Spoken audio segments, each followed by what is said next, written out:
আসসালামু আলাইকুম ভিউয়ার্স। এই জমিটা আমার পরিশ্রমের জায়গা। কয়েক মাস আগে আমি এখানে মিষ্টি কুমড়োর বীজ রোপণ করেছিলাম। তখন মনে হয়েছিল জানি না ফলন কেমন হবে, কিন্তু এখন ক্ষেত ভরা সবুজ আর কুমড়োর গন্ধে আমার মন ভরে যাচ্ছে।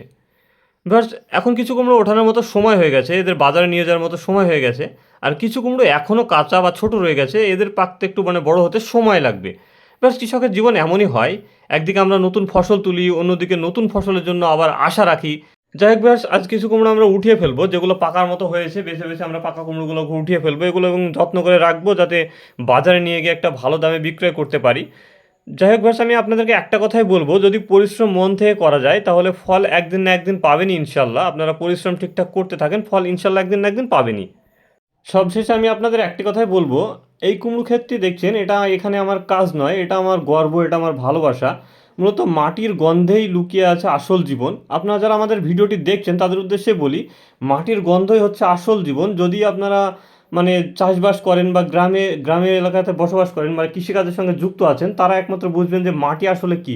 মাটি মানেই বর্তমানে এখন আমাদের যারা চাষিদের জন্য মাটি হচ্ছে আসল সোনা। তো যাই হোক ভিউয়ার্স, আমাদের ভিডিওটি যারা দেখছেন তাদের উদ্দেশ্যে বলি, দয়া করে আমাদের ভিডিওটি একটা লাইক কমেন্ট শেয়ার করে সকলে আমাদের পাশে থাকবেন। আমরা প্রতিনিয়ত এই পেজটিতে কৃষি কাজ রিলেটেড ভিডিও আপলোড করে থাকি এবং কৃষি ক্ষেত্রে যেসব কাজগুলো করি সেগুলোই আমি আপনাদের সামনে উপস্থাপন করার চেষ্টা করি। তো ভিউয়ার্স, আজকের এই ভিডিওতে আমি আর তেমন কিছু বলবো না, বরাবরের মতো ভিডিওটি আমি এখানেই শেষ করব।